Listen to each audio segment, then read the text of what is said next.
가르쳐 주시고 우리 마음판에 새겨 주셔서 늘 등과 빛이 되어 주신 은혜에 진심으로 감사를 드립니다. 작년 한 해도 주님이 저희와 함께 하시고 또 많은 역사를 이루어 주셨습니다. 올 해에도 주님이 동일하게 함께 하시고 역사해 주셔서 개인의 계획과 또 가정의 계획과 또 교회의 계획들을 하나님께서 이루어 주시고 또한 저희들 하나님의 오른손에 붙잡혀 쓰임받고 하나님께 영광 돌리며 살아갈 수 있는 한 해가 될 수 있도록 주님 역사하시고 도와주시기를 간절히 기도합니다. 더욱더 하나님을 찾기 위해서 또 만나기 위해서 간절히 기다리고 있는 영혼들도 있습니다. 저희들의 마음과 발걸음을 그곳에 인도하셔서 많은 영혼들을 말씀 가운데로 인도하게 하시고 많은 사람들이 구원받을 수 있는 귀한 시간들이 될 수 있도록 역사해 주시기를 간절히 원합니다. 오늘 저희들에게 나타나고자 하신 말씀 또 저희들 마음속에 새겨주셔서 한 해를 힘있게 살아갈 수 있도록 주님 도와주시옵소서. 모든 시종을 하나님께 의지하며 예수님의 이름으로 기도드립니다. 아멘. 신약성경 마태복음 26장입니다.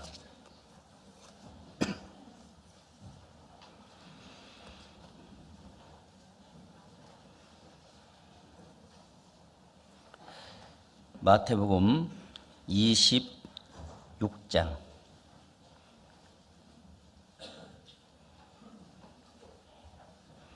46절입니다.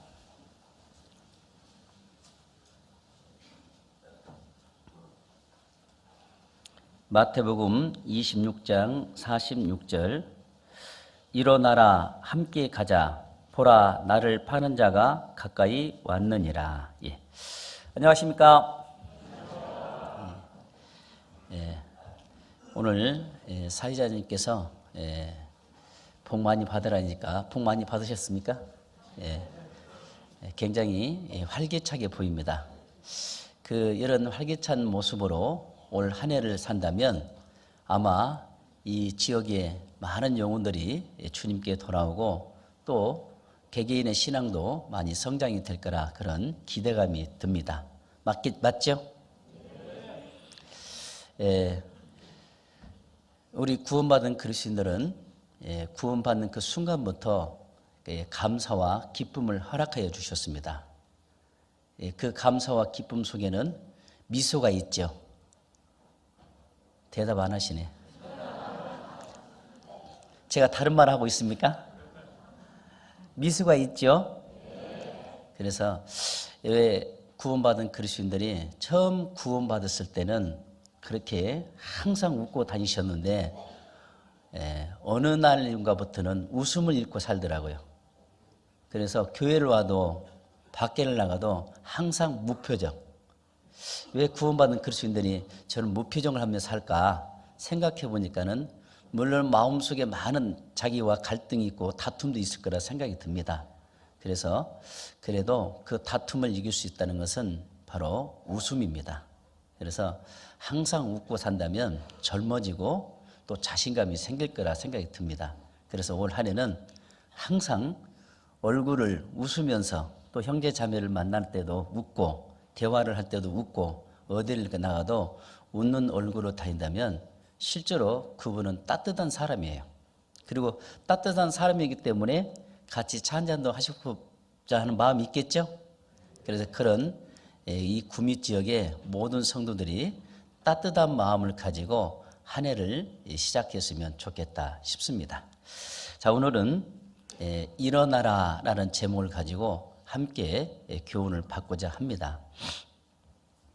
예수님이 십자가 위에서 돌아가시기 전에 기도하는 장면이 나옵니다. 그런데 예수님이 기도하고 있을 때 제자들은 졸고 있었죠. 그와 같은 방법을 3번 했었는데 예수님은 그때마다 깨웠습니다. 그리고 일어나라 함께 가자 했습니다. 우리 구원받은 그리스도인들이 구원받는 그 순간부터 항상 일어 있어야 하고 깨어 있어야 합니다. 왜 그러냐면 또한 앉아 있으면 사람은 졸게 되고 또 앉아 있으면 눕게 되죠. 그러다 보면 하나님 앞에 쓰임 받을 수 없다는 것을 우리가 알고 있습니다. 그래서 앉아 있으면 게으르고 손해를 많이 보게 됩니다. 그래서 또한 앉아 있으면 하나님의 말씀을 온전히 따를 수 없기 때문입니다. 창세기 11장에 보면 하나님께서는 온 지면에 흩어져 살아라 그랬습니다. 그런데 동방쪽으로 내려오다 시날 평지라는 곳에서 이들이 아마 여기 앉았을 거예요. 좀 피곤하니까. 그런데 여기에서 어떤 생각을 하느냐. 자, 우리가 흩어짐을 면하고 탑을 쌓자 해서 바벨탑을 쌓게 됐잖아요. 자, 앉아 있으면 하나님의 말씀하신 것을 잊어버리게 되고 자기 생각과 자기 방법을 쫓아서 가려고 합니다. 그래서 시편 107편 11절에도 앉아 있을 때 하나님의 말씀을 거역하며 지존자의 뜻을 멸시한다고 했습니다. 그래서 앉아 있으면 게으르기 때문에 하나님의 뜻을 따를 수 없다는 것을 우리에게 말씀하고 있습니다. 하나님은 온 지면에 흩어져라 했지만 사람은 뭉치자고 합니다. 문제가 생기죠. 또 출애굽기에 보면은 이스라엘 백성들이 애굽에서 430년 동안 종노릇하다가 하나님께서 모세와 아론을 보내고 10가지 재앙을 내리고 이제 그들을 가나안 땅으로 인도해 갑니다. 그런데 첫 번째 어려운 일이 앞에 놓여 있었습니다. 바로 홍해였습니다. 그리고 뒤에는 바로 군대가 공격해 오고 있잖아요. 자, 우리가 어떤 일을 하다가 일이 억울한 일이 있으면 주저앉아서 땅바닥을 내리칠 때가 많이 있죠. 자, 앉아있어 뭘 하겠습니까? 이들은 원망했습니다. 이스라엘 백성들이 애굽에 나와서 첫 번째 지었던 죄가 원망입니다. 이 원망이라는 죄가 여리고성 앞에 가는 때까지 계속 원망했습니다. 그래서 처음부터 구원받은 그리스도인들은 습관을 잘 가져야 돼요. 어떤 습관이냐? 어떠한 상황이 없더라도 하나님이 함께 하시기 때문에 늘 어떤 어려움이 있더라도 먼저 기도해야겠죠. 그래서 모세는 기도했습니다. 홍해가 갈라졌습니다. 그런데 그들은 앉아서 뭐라 했습니까? 모세에게 그랬죠. 우리를 죽여서 애굽에 묻을 곳이 없어서 이곳에 데려와서 우리를 홍해에 빠져 죽이려고 했느냐. 원망했습니다. 앉아 있으면 하나님께서 역사하셨던 것을 다 잊어버리게 됩니다. 그리고 원망이 나오죠. 또 앉아 있으면 복 있는 사람들에게 살해하는데 그 복을 버리며 삽니다. 시편 1편 1절에 보면 복 있는 사람은 악인의 꾀를 쫓지 아니하며 죄인의 길에 서지 아니하며 오만한 자의 자리에 앉지 아니하고. 앉아 있으면 복을 받을 수 없고 교만해지고 죄의 길을 가게 되어 있습니다. 또 앉아 있으면 하나님이 하신 일을 볼 수가 없죠. 오늘 본문에 보면 예수님이 기도하고 있을 때 제자들은 졸았습니다. 하나님이 하신 일을 들을 수도 없고 볼 수도 없죠. 또 앉아 있으면 순서를 신앙생활도 거꾸로 합니다. 빌립보서 2장 21절에 저희가 다 자기 일을 구하고 그리스도 예수의 일은 구하지 아니하되. 우리가 첫사랑을 깨달았을 때는 나의 모든 삶을 하나님만을 위해서 살기를 원했습니다. 그런데 어느 날인가부터는 하나님을 위해서 사는 것이 아니라 자기를 위해서 살아갑니다. 신앙생활을 거꾸로 살아가고 있어요. 그래서 먼저는 자기 일, 그 다음에 주님의 일. 그런데 자기 일을 하다 보니까 주님의 일을 할 시간이 없잖아요. 왜 그럴까요? 앉아있기 때문에 그렇습니다. 그래서 앉아있으면 졸게 되고 그리고 하나님의 비밀을 다 드러내게 하기도 하죠. 사사기 7장에 보면 삼손과 드릴라가 나옵니다. 그래서 블레셋 사람들은 삼손에게서 어떤 힘이, 삼손 어느 부분에서 힘이 나오는지를 그거를 찾아내라고 했습니다. 그래서 드릴라는 계속 삼손에게 물어보죠.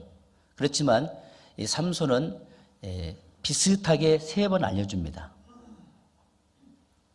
그래서 네가 나를 희롱하느냐 계속 그렇게 드릴라가 말하잖아요. 그러니까 삼손의 마음에는 이제 고민이 생기잖아요. 이 비밀을 알려줄까 말까. 그런데도 이 드릴라는 포기하지 않고 계속 삼손에게 비밀이 어디서 나오느냐 그거를 말을 하게 되고 결국에는 그 비밀을 찾아내게 되죠. 그리고 이 드릴라는 삼손을 자기 무릎 위에 눕게 합니다. 그리고 머리털 7가지를 자르게 되죠. 그 순간에 하나님의 능력이 다 떠나버립니다. 누워있으면 하나님의 능력을 상실하게 되고 하나님을 위해 살 수 없음을 우리에게 교훈하고 있습니다. 결국에는 삼손은 두 눈을 잃어버렸습니다. 짐승들이 맷돌을 가리할 것을 갈고 있었죠. 자, 누워있으면 우리는 하나님의 뜻을 쫓아 살 수 없다는 것을 우리에게 교훈하는 성경들이 굉장히 많이 있습니다. 또한 앉아있으면 또 어떤 일이 벌어지냐? 교만이 됩니다.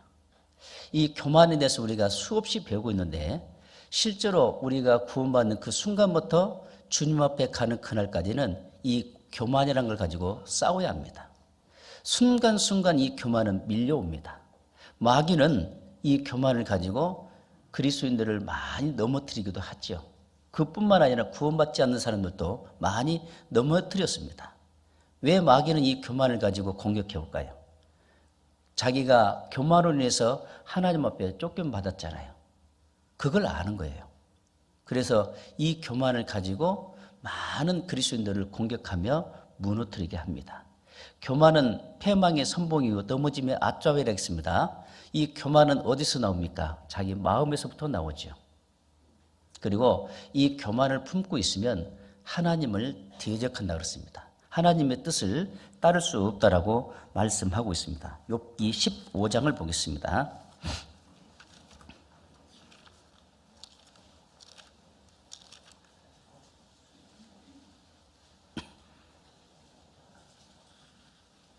욥기 15장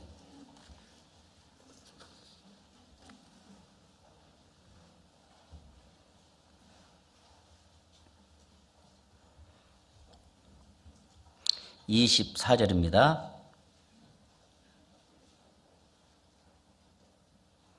환난과 고통이 그를 두렵게 하며 싸움을 준비한 왕처럼 그를 쳐서 이기리니 이는 그 손을 들어 하나님을 대적하며 교만하여 전능자를 배반함이니라. 그는 목을 굳게 하고 두려운 방패로 하나님을 치려고 달려가나니.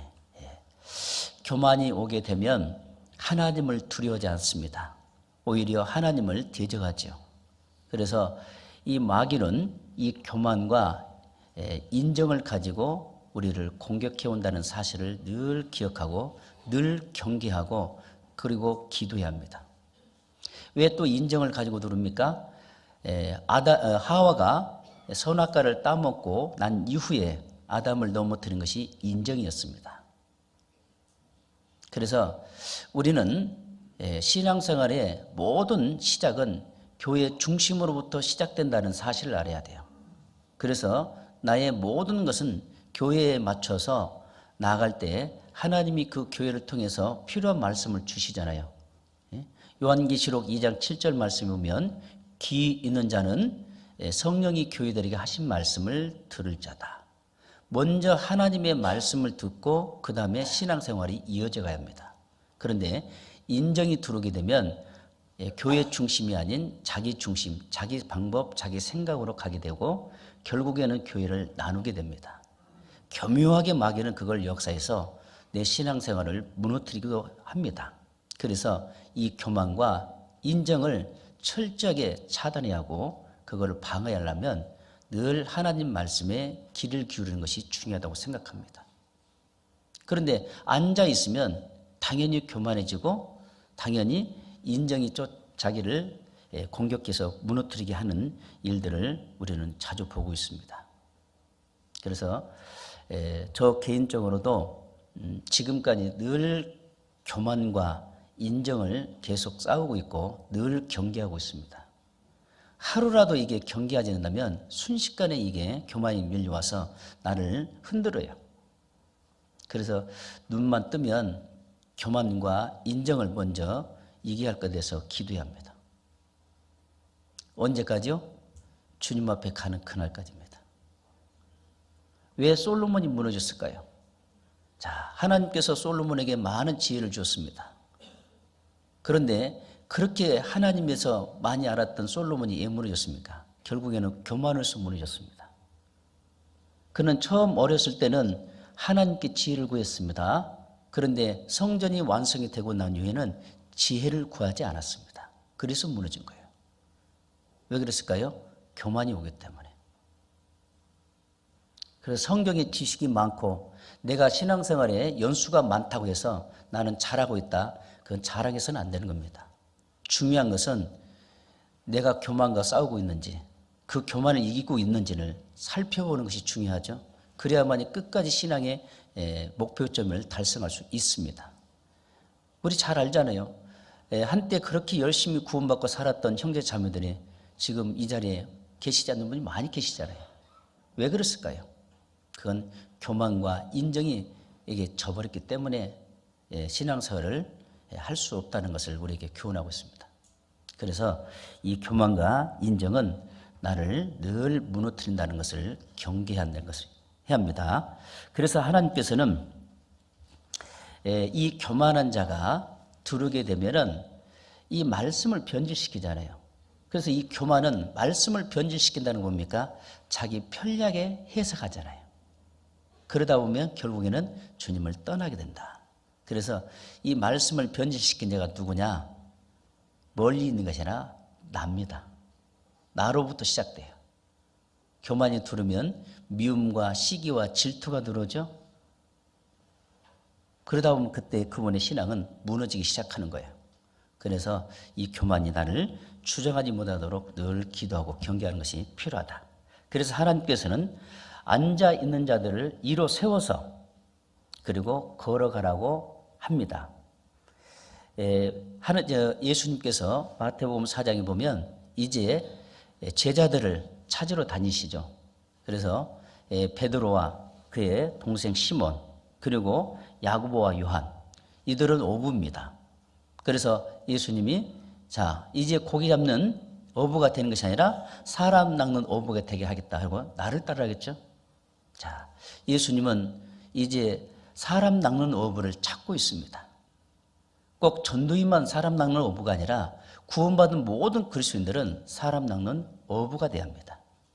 그래서 지금 구원받은 그리스도인들을 통해서 주님은 계속 사람 낚는 어부를 찾고 있다는 것. 그러면 내 주변에 이뤄진 영혼들이 얼마나 많이 있습니까? 때로는 가장 가까이 있는 내 가족 또는 이웃 많잖아요. 그분들을 깨웁니다.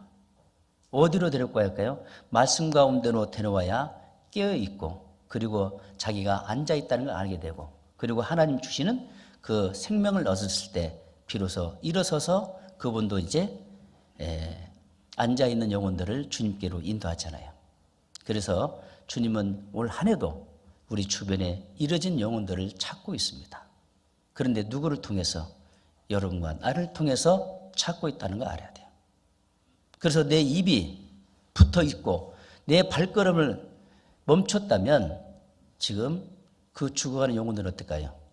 방치하는 것과 똑같습니다. 이제 우리는 하나님이 우리를 일어서서 세워주셨기 때문에 함께 가자란 겁니다. 그리고 일어선 사람에게 하나님께서 말씀에 의지해서 가라고 합니다. 그리고 하나님은 우리를 일으켜 세워줌과 동시에 우리에게 아름다운 발을 주셨어요. 로마서 10장입니다.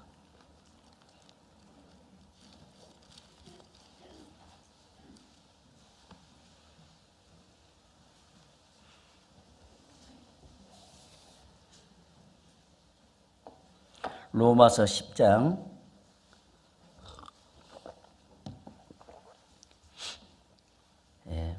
14절입니다. 그런즉 저희가 믿지 아니한 이를 어찌 부르리요? 듣지도 못한 이를 어찌 믿으리요? 전파하는 자가 없이 어찌 들으리요? 보내심을 받지 아니하였으면 어찌 전파리요? 기록된 바 같이 읽어보겠습니다. 아름답도다 좋은 소식을 전하는 자들의 발휘함과 같으니라. 자, 우리가 구원받게 되는 죄 짓는 길로만 달려갔었죠. 이제는 구원받고 난 이후에는 우리의 그 죄 짓는 발걸음을 아름다운 발로 바꿔주셨습니다. 이제 이 아름다운 발은 어디로 가야 할까요? 먼저는 주님의 몸된 교회 가운데로 발걸음을 늘 옮겨야겠죠. 또 우리 주변에 이뤄진 영혼들에게 발걸음을 옮겨서 하나님을 증거하는 데 쓰임 발이 되어야 합니다. 주님은 나에게 이 아름다운 발로 바꿔주셨습니다. 뿐만 아니라 이 예수님도 아름다운 발이었습니다. 그 아름다운 발과 이 손은 우리 죄를 지시고 대신 십자가에 못 박히시고 피를 흘려 죽으셨습니다. 그 아름다운 발 뿐만 아니라 그 예수님 피로 제사함 받은 모든 사람들에게 아름다운 발로 바꿔줬는데 베드로에게도 아름다운 발로 바꿔줬습니다. 그는 육체의 남은 때를 하나님을 위해 살겠다고 하고 그리고 실제로 그렇게 살았습니다. 사도 바울도 구원받고 난 이후에 이 복음을 들고 달려갔습니다. 아름다운 발이죠. 그 외에 믿음의 선진들 그리고 지금 현재 이 자리에 있는 여러분들에게도 하나님께서 아름다운 발로 바꿔주셨습니다. 그 아름다운 발을 어디다 사용하느냐가 중요하죠.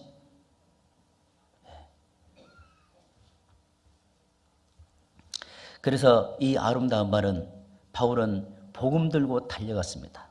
사도행전 20장 24절을 보면 나의 달려갈 길과 주 예수께 받은 사명 곧 하나님의 은혜의 복음 증거하는 일을 마치려면 나의 생명을 조금도 귀한 것으로 여기지 않았다. 복음 들고 목숨 걸고 달려갔습니다. 우리 믿음의 선진들이 그 목숨을 걸고 달려갔기 때문에 우리에게도 복음이 주어진 겁니다. 이제 우리는 그 믿음의 선진들보다도 더 편안한 가운데서 신앙생활하고 더 편안한 가운데서 복음 전할 수 있는 길이 열렸잖아요. 옛날에는 차가 있었습니까? 걸어 다녔잖아요. 요즘은 차가 있잖아요. 너무 쉬워요. 전화가 있잖아요.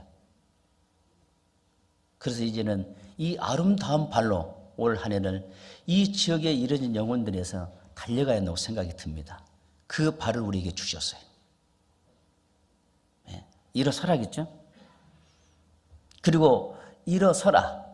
일어나야만이 주님의 이름으로 나아갈 수 있다는 거예요. 사사기 7장에 보면 기드온의 300인의 용사가 나오죠. 자, 전쟁터에 나갈 수 있는 사람은 다 모이라 했습니다. 숫자가 많이 모였습니다. 하나님께서는 이 숫자로 간다면 안 된다고 했습니다. 먼저는 1차 걸렀죠. 사연이 있고 여러 가지 이유가 있으면 다 돌아가라 했습니다. 그리고도 많은 숫자가 남았습니다. 그래서 물가로 들여서 물을 마시게 하잖아요. 손을 떠서 물을 마신 사람하고 그냥 짚고 물을 마신 사람하고 있었죠. 근데 손으로 물을 떠서 마신 사람이 300명이었습니다. 이 사람들은 언제든지 누가 오더라도 경계하잖아요. 이분들이 300인의 용사로 뽑혔습니다. 그리고 전쟁터에 나갑니다. 그들에게 주어진 무기는 횃불과 항아리였습니다. 그리고 나팔이었죠. 자, 전쟁터에 나간다면 뭐 칼이라도 줘야 할 텐데, 쥐어줘야 할 텐데 어떻게 횃불과 항아리를 가지고 나가냐. 근데 그 300인의 용사는 누구를 의지했습니까? 하나님만을 의지했잖아요. 그래서 전쟁터에 나간 겁니다. 자, 전쟁터에 나갔을 때 나팔 소리가 나면 항아리를 깨라겠죠. 그리고 횃불을 들라겠습니다. 이 항아리는 우리 육신의 소욕을 말합니다. 횃불은 성령의 표현하고 있습니다.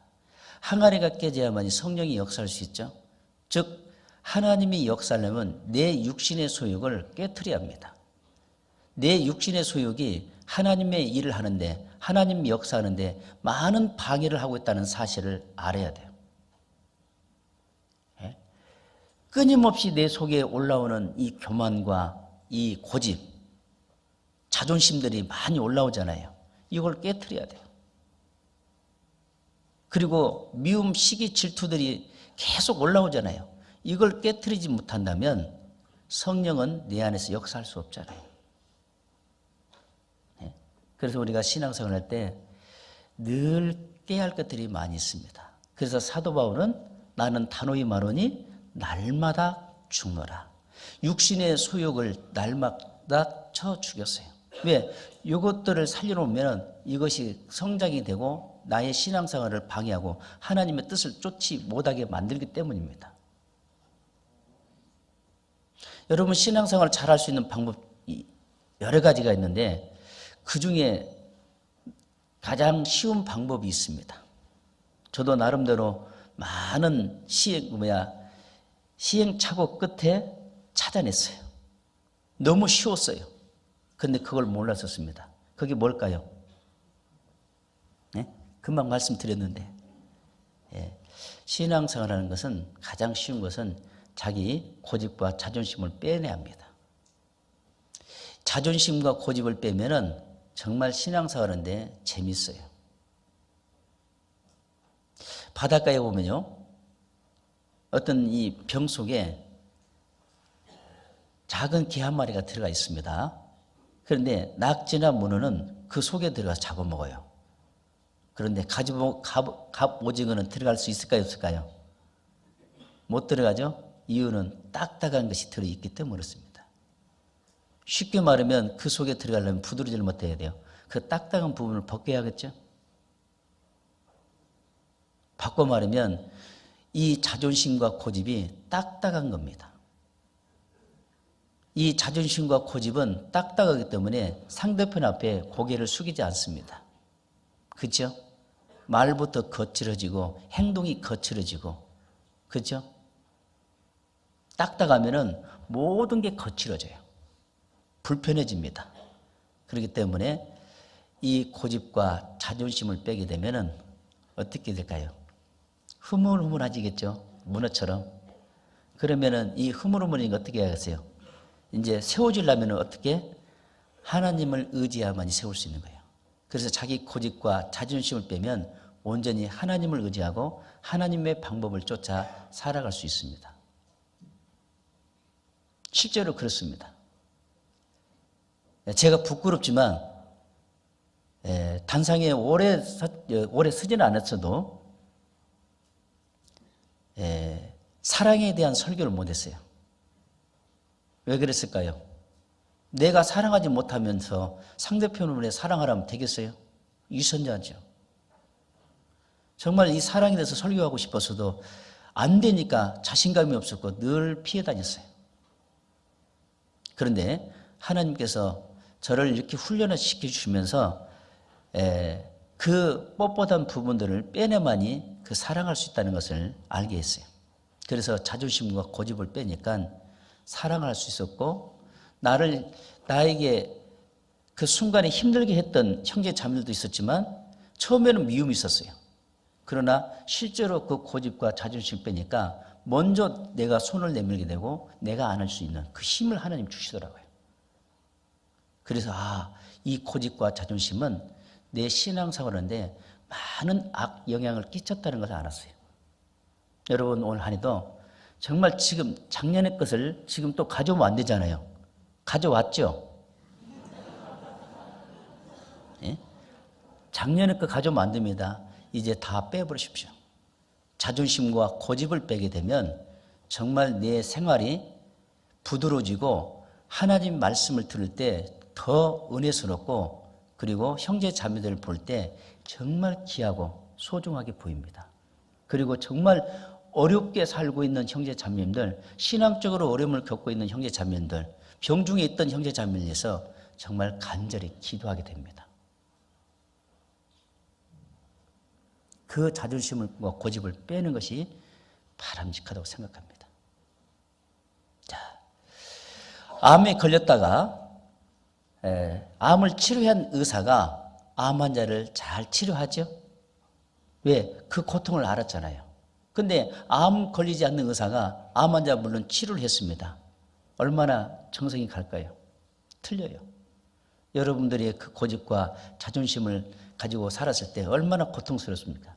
그걸 빼는 사람이 정말 저 상대편을 귀하게 보는 겁니다.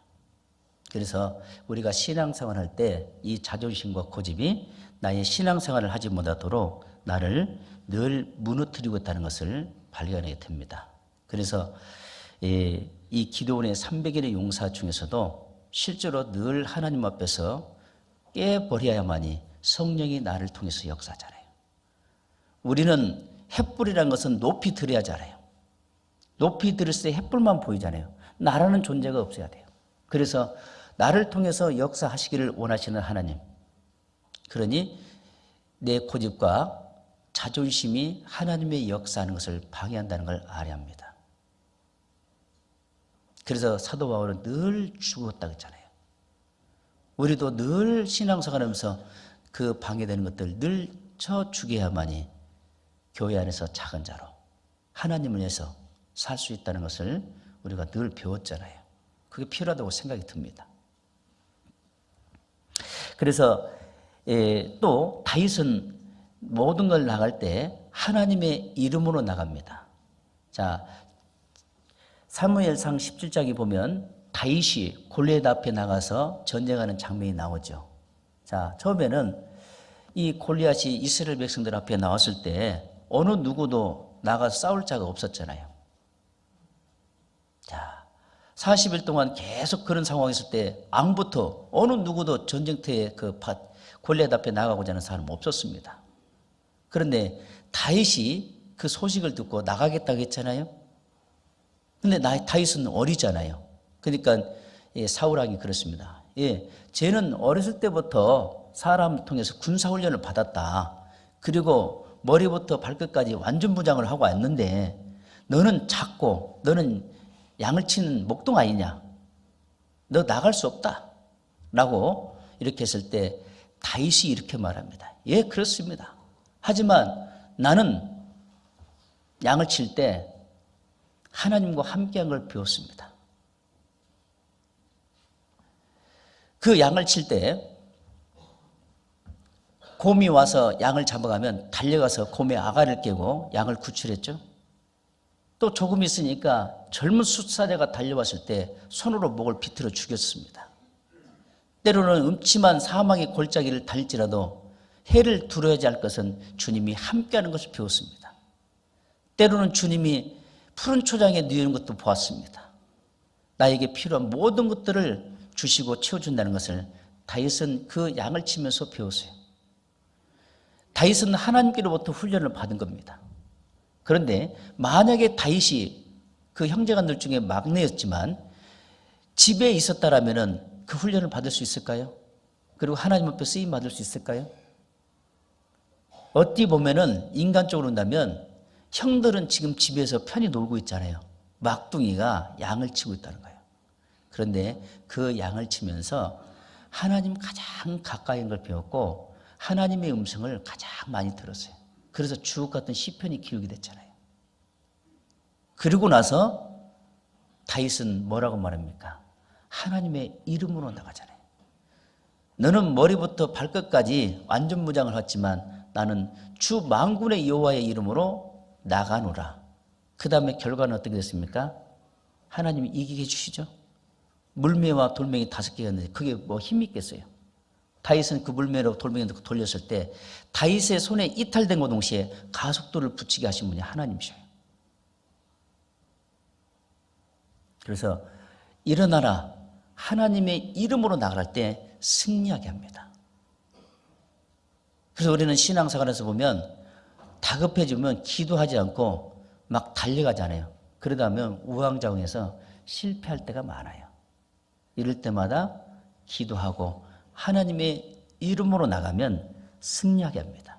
그래서 하나님은 우리를 쉽게 말하면 신앙생활을 하면서 올바로 살 수 있도록 가르쳐 주는데 이런 일 있잖아요. 자녀에게 고기 잡는 법을 가르쳐야 합니다. 그렇죠? 그런데 요즘 부모들은 고기 잡는 법을 가르치는 것이 아니라 고기를 사다가 맛있는 부분을 요리해서 아이들에게 줍니다. 아이들은 그걸 잘 먹죠. 그런데 만약에 부모가 그렇게다 예를 들어서 그 아이 곁을 떠나게 됐을 때 만약에 고기 잡는 법을 가르치지 못하면 그 아이는 죽겠죠. 자연 다큐멘터리 같은 거 보면요. 짐승들이나 이 새들을 보면 알을 낳아서 부화를 하게 되고 어미가 될 때까지는 어미가 계속 먹이를 모아다가 먹이죠. 그리고 성장이 되고 나서 이제 헤어질 때가 되면 이제 사냥하는 법을 가르쳐요. 직접 시범을 보여주고 그렇게 여러 번 따라서 합니다. 그리고 나서 이제 이때쯤 이제 헤어질 때가 된다면은 어미는 마지막 그 벌레를 잡아서 새끼에게 먹여주고 날아갑니다. 그리고 그 새끼는 혼자 이제 남아서 이제 벌레 잡는 법을 어머니 배웠더니 처음에는 미숙하지만 얼마 안 가서는 숙달이 되죠. 만약에 그 어미가 그 벌레 잡는 법을 가르치지 못하면 그 새끼는 죽겠죠. 마찬가지입니다.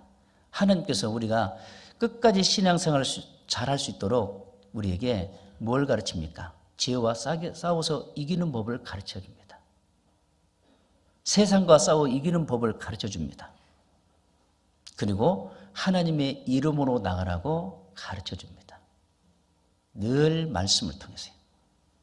그래서 우리는 이 말씀을 통해서 죄와 싸워 이기는 법을 우리가 매주 주일날, 수요일날 때로는 여러 가지 해별 모임을 통해서 배우고 듣고 있잖아요. 그 말씀들을 우리 마음속에 깊게 새겨놓고 늘 간직하고 해야만이 자기가 올바르게 신앙생활을 할 수 있다는 것을 교훈하고 있습니다. 그리고 하나님은 우리에게 일어선 자에게 갈 방향을 늘 알려줘요. 왜 그러냐면 우리는 한순간 치 앞도 모르잖아요. 시편 32편을 보겠습니다.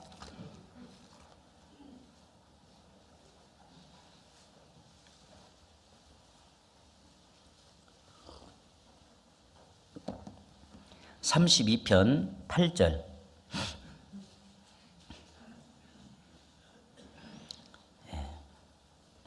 시편 32편 8절 같이 읽어보겠습니다.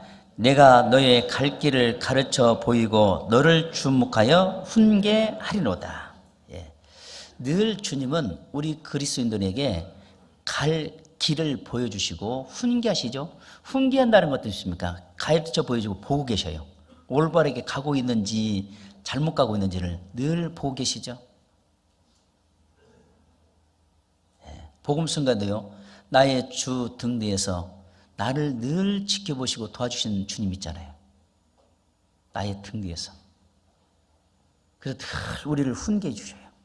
그럼 훈계하고 계신다는 것은 내 곁에서 늘 보고 계신다는 거죠. 잠언 20장 24절에 보면은 사람의 걸음을 여호와께로 말미암아 사람은 자기 앞에 길을 모르잖아요. 하나님께로 왔거든요. 그래서 사람이 그 마음으로 길을 계획할지라도 발걸음을 인도하신 분은 하나님이라 했잖아요. 자, 우리가 이 말씀 수없이 들었고 잘 알고 계세요. 그런데 우리는 포기하지 않고 막 가려고 하잖아요. 실족이에요. 그래서 실족한 것을 알기 때문에 하나님께서는 우리를 실족하지 않도록 늘 지켜주셔요. 그리고 우리를 지켜주시는데 졸지도 않고 주무시지 않고 우리를 늘 지켜주고 계셔요. 시편 121편입니다.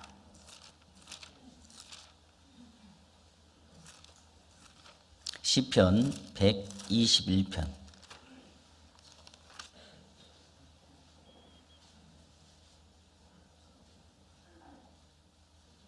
(3절) 말씀 같이 읽어보겠습니다.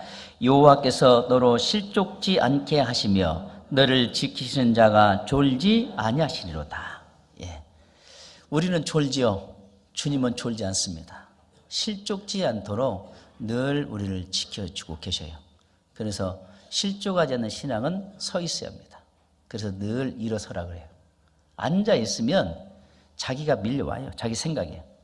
그래서 여러분들 지금 이 자리에 앉아 있는 것마다 감사해야 돼요. 그런데 늘 주님이 역사하는 곳에 내가 있어야겠죠? 그걸 늘 감사해야 돼요.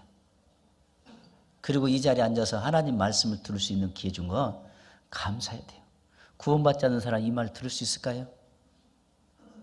실은 우리가 구원받고 난 이후에 이런 말씀 수없이 듣다 보니까 어쩔 때 보면 만성이 될 수도 있어요.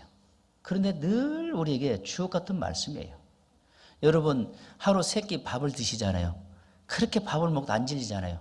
그런데 그냥 습관처럼 먹는 것 같지만 그 밥을 먹으면 이 속에 들어와서 이게 소화가 돼서 에너지가 돼서 힘있게 살 수 있는 에너지가 나오잖아요. 그래서 우리가 늘 말씀을 듣는 것은 내 속에 하나님을 살고자 하는 그 에너지를 하나님 말씀을 늘 주셔요. 그래서 하나님은 졸지도 않고 우리를 지켜주시고 실족치 않는 분입니다. 실족치 않게 해주신다고 그랬습니다. 그래서 일어나야 구원받는 자들은 구원받는 자 속에서 하나님이 역사하는 것을 볼 수가 있습니다. 자, 오늘 내가 이 자리에 온 이유는 무엇 때문에 온지를 여러분들 생각 한번 해봐야 돼요. 이사야 성경 1장입니다. 이사야 1장 11절 이사야 성경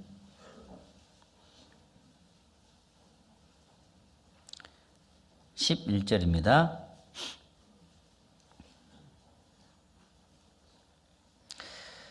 여호와께서 말씀하시되 너희의 무수한 재물이 내게 무엇이 유익하뇨? 나는 수양의 번제와 살찐 짐승의 기름에 배불렀고 나는 수송아지나 어린 양이나 수염수의 피를 기뻐하지 아니하노라. 너희가 내 앞에 보이려 오니 그것을 누가 너희에게 요구하였느뇨? 같이 읽어보겠습니다. 내 마당만 밟을 뿐이니라. 자, 내 마당만 밟을 뿐이니라. 이 말씀에 한번 우리가 귀를 기울여 보시죠. 자, 우리에게 주어진 시간은 오늘 이 시간이 가장 소중하고 가장 귀한 시간들입니다. 맞죠? 자, 그러면 이 가장 소중하시고 기쁜 시간을 우리가 지금 보내고 또 새로운 시간을 맞고 있는데 누구에게나 24시간 주었습니다. 그런데 나는 어떤 마음을 가지고 지금 이 시간을 보내고 있습니까? 그게 중요해요.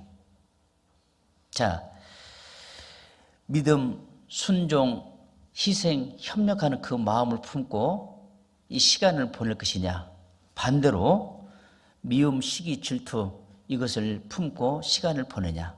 똑같은 시간이 흘러가고 있죠. 나는 어떤 마음을 품고 보내는 것이 중요하다는 겁니다. 왜? 이 시간이 지나면 다시는 오지 않잖아요. 맞죠? 그래서 저도 한번 이렇게 생각해 봤어요. 야, 맞다. 어차피 지금 이 시간을 지나고 있는데 뭐 복잡하게 생각하고 막 스트레스 받고 열받고 이렇게 시간을 보내는 것보다 즐겁게 보내자. 즐겁게. 그러면 스트레스도 덜 받고 신앙생활도 재밌게 할 수 있더라고요. 그래서 제가 개인적으로 많이 실없이 많이 웃습니다. 제가 전도인 되고 많이 들은 말이에요. 전도인은 웃어도 안 되고 무표정도 안 되고 그럼 이래도 안 되고 저래도 안 되고 어떻게 할까? 참 이거 고민이 많이 빠졌습니다. 그래서 어차피 똑같이 보내는 시간이기 때문에 싫었더라도 웃으면서 보내자. 그게 낫잖아요. 얼굴 굳어지면은 뭐라 그러냐면 얼굴 굳어지면 무섭다고 하고 웃으면 싫었다고 하는데 차라리 무서운 것보다도 실없는 소리 듣는 게 더 낫겠죠? 그래서 우리 구원받은 그리스도인들에게는 늘 실제로 우리 마음속에 기쁨과 즐거움과 믿음과 사랑과 협력과 감사로 하루를 보내면서 시간을 보내게 하셨어요. 그런데 그걸 뭐가 밀려오면 뭐가 미움과 시기가 나를 그걸 밀어내려고 하잖아요. 그러니까 얼굴이 굳어질 수밖에. 그래서 오늘 하루라는 이 시간이 굉장히 중요한 시간입니다. 이 시간이 지나면 다시는 돌아오지 않잖아요. 그리스도인들의 마음속에는 생명이 있습니다. 그래서 생명이 있고 그 생명 속에 하나님은 정직과 선하심을 주셨어요. 그래서 그 정직한 마음과 선한 마음으로 성령의 법을 쫓아 살아가는 것이 하루를 즐겁게 보낸다고 말할 수 있습니다. 또한 그 입술에는 찬양을 할 수 있는 입술을 줬잖아요.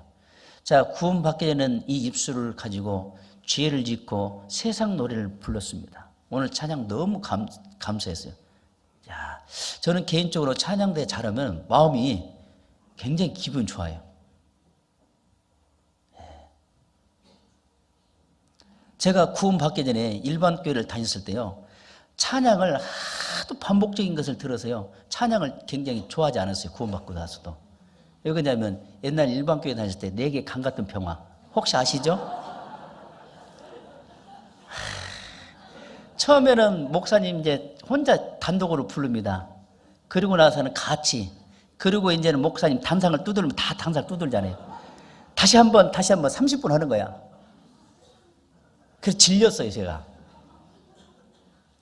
그런데 이제 구원받고 나서 계속 찬양을 듣고 찬양의 가사를 보면 정말 은혜되는 가사들이 많잖아요. 구원받은 그리스도인들의 간증이잖아요. 너무 감사가 돼요. 그래서 부끄럽지만 찬양 부분 쪽에는 제가 알고 있는데 한 곡을 전체는 다 모르고 있더라고요. 그래서 올 제 목표가 아무리 못해도 제가 못해도 5곡은 외우자. 예, 그 도전하려고 하고 있어요. 지금 한 곡 외웠어요. 예, 예? 하나님의 은혜. 예. 처음부터 근데 중간중간 부분만은 하다 보니까 앞뒤가 무슨 얘기인지 잘 모르잖아요. 그래서 체화 못하더라도 5곡은 내가 좋아하는 5곡은 외운다면 그 찬송만 해도 하루를 정말 즐겁게 보낼 수 있다고 생각합니다. 도전 한번 해보십시오. 그러면 내가 좋아하는 찬송을 찬양에서 불러주면 더 은혜가 되죠. 그래서 우리 입술에 찬양할 수 있는 입술을 주셨다. 그리고 늘 주님과 교제하고 늘 주님은 힘있게 살아가는 것을 배우게 합니다. 그리고 내 주변에 조금 시작할 때 서로 인사하고 사회자가 그랬는데요. 실제로 여러분들은 가장 소중한 분들이잖아요. 누구 앞에? 하나님 앞에 여러분과 나는 정말 소중한 사람입니다. 이사야 49장 5절에 보면 나는 여호와 보시기에 존귀한 자라. 정말 구원받고 난 이후에는 하나님은 우리를 존귀하게, 우리를 소중하게 보잖아요. 그런다면 우리 형제 자매들 서로가 소중하게 여겨야 하잖아요. 귀하게 여겨야 합니다.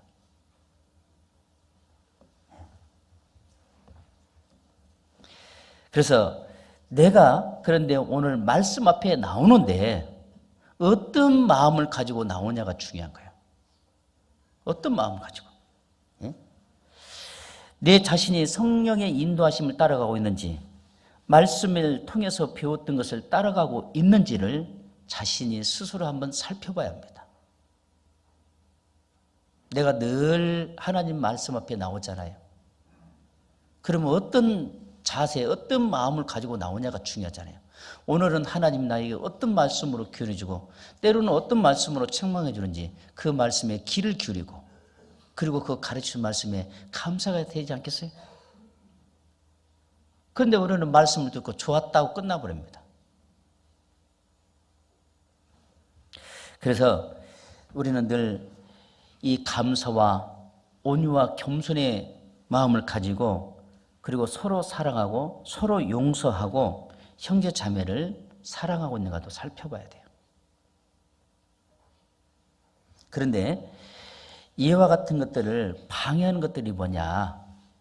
정말 주님 말씀 앞에 순종하지 못하게 하고 형제 자매를 사랑하지 못하게 하고 하는 것들, 이것들이 뭔가? 이것들이 나를 괴롭히고 있잖아요. 그 죄예요. 그래서 구원받은 연수가 채워지면 채워질수록 마음이 넓어져야 돼요. 그죠? 마음이 넓어져야 돼요. 자, 마음이 넓어져야 형제 자매를 사랑할 수 있고 허물을 덮어줄 수가 있습니다. 마음이 넓어져야 돼요. 그리고 기도를 해주는 거죠. 근데 이 마음을 넓히는 것이 뭡니까? 말씀이에요. 말씀으로 가득 채워지면 채워질수록 마음이 넓어집니다. 그리고 마음이 넓어졌을 때 그 사람은 교회 중심, 하나님 중심으로 살아가게 된 겁니다. 마음이 넓은 사람. 그런데 마음이 좁아진 사람이 어떤 사람이냐? 누가복음 12장에 보면 부자가 있잖아요. 우리가 잘 알고 있죠? 곡식 창고가 좁아서 그걸 다 헐고 크게 지었잖아요. 그리고 그 안에 가득 채워줬습니다. 내 영혼아 여러 해 동안 먹고 살 수 있는 걸 다 준비해놨으니 편히 먹고 편히 쉬자. 하나님 뭐라고 했습니까? 오늘 밤에 내 영을 취하면 그것이 네 것이 되겠느냐. 그런데 이 부자는, 부자의 마음속에는 어떤 마음으로 살았습니까? 곡식 창고를 붓고 크게 지어서 곡식을 가득 채우는 거, 거기에만 관심이 있죠. 다른 게는 관심이 없어요. 그 안에 하나님이 역사할 공간이 없어요. 들어가서. 왜? 곡식 창고에 가득 채운 곳으로만 가득 채워 있기 때문에. 그래서 이 부자의 마음속에는 이 곡식 창고를 가득 채우는 곳으로만 가득 채워 있기 때문에 하나님 말씀이 그 속에 들어가서 역사할 곳이 없습니다. 그게 마음이 좁아진 거죠. 그러면 이 부자만 그럴까요? 나는 어떻습니까? 내 마음은 얼마나 넓고 아니면 좁아졌습니까? 그래서 우리는 마음을 넓혀야 합니다. 마음을 넓히는 것들은 여러 가지가 있는데 첫째, 하나님이 나의 모든 삶을 살펴보고 계신다는 사실을 알아야 돼요. 그래서 하나님을 경외할 때 선과 악을 구별해야겠죠.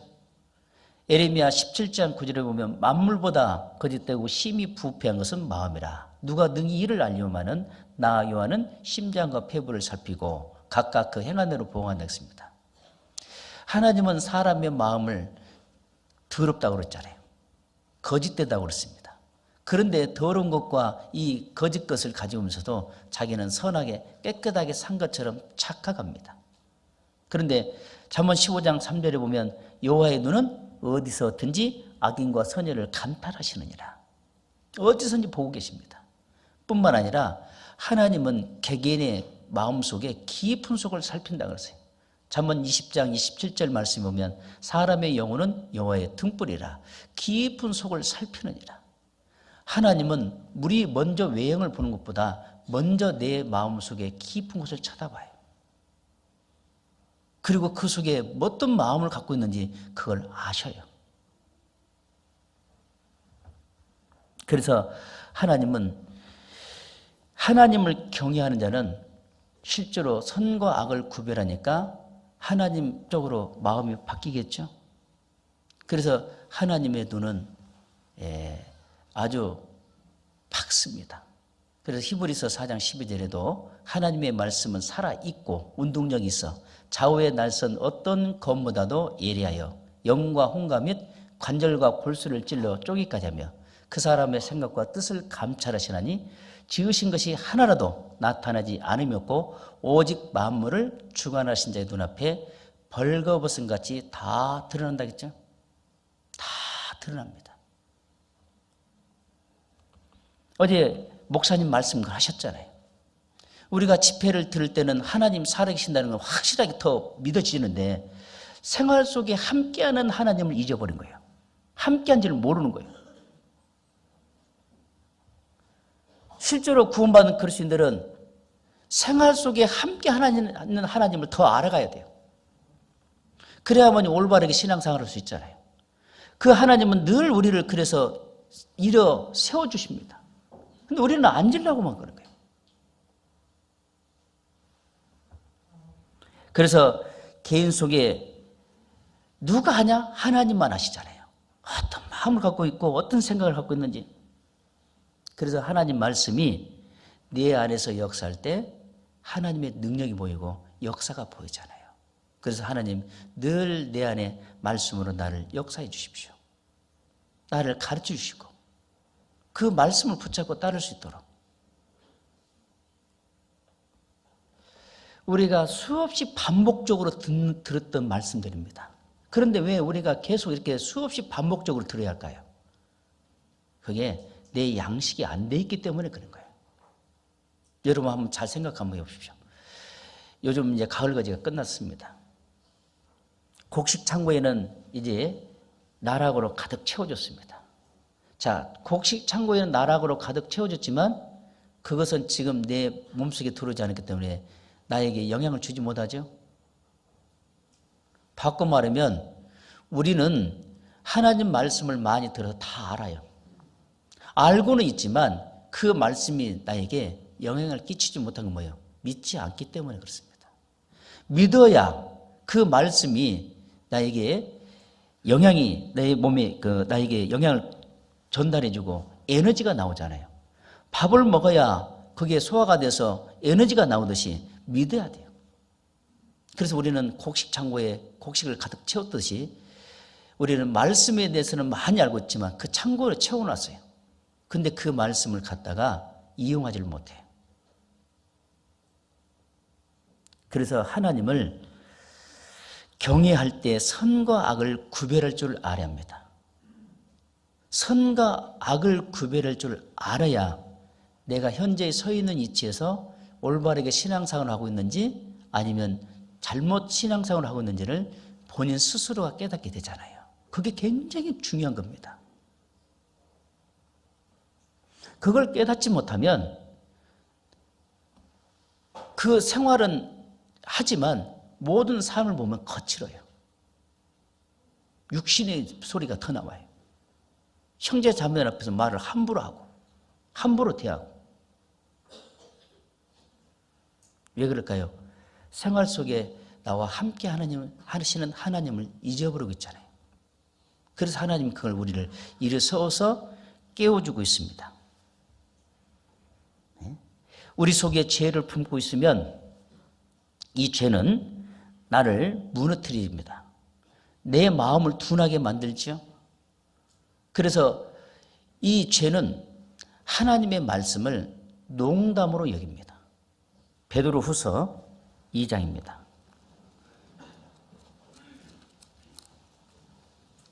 베드로후서 2장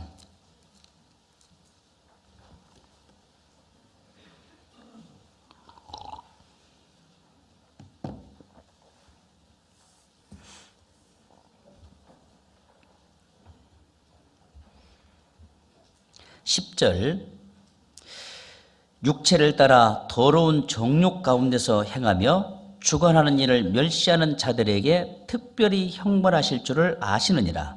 이들은 담대하고 고집하여 떨지 않고 영광 있는 자를 해방하거니와. 자, 이 말씀은 창세기 19장하고 연결이 돼요. 자, 하나님께서 이 소돔과 고모라 성이 죄악에 넘쳐났잖아요. 그래서 이 불로 태우기로 작정하고 이제 하나님 천사를 보내서 이 롯을 만나잖아요. 자, 이 안에서 함께 나갈 사람이 몇이냐 물어봤어요. 그러니까 이 롯은 자기 두 딸이 있는데 청혼한 두 사이에게 달려갑니다. 야, 하나님께서 내일 불과 여왕으로 이곳을 다 태워버린다고 했으니 함께 가자. 일어서 함께 가자 그랬거든요. 그런데 이 두 사이는 그 장인의 말을 농담으로 여겼어요. 농담으로 여긴 결과가 어떻게 됐습니까? 다음날 유황불에 죽었죠. 자, 두 사이만 그럴까요? 그런데 우리 구원받은 그리스도인들도 생활 속에 함께는 하나님을 잃어버리면 하나님의 말씀을 농담으로 받아들이니까 함부로 행동을 취하고 함부로 말하고 거칠어요. 하나님의 말씀을 농담으로 받아들이는 겁니다. 하나님은 사람은 농담할 수도 있지만 하나님은 절대 농담하지 않습니다. 하나님의 말씀은 변함없이 이루어졌어요. 하나님은 사람이 아니잖아요.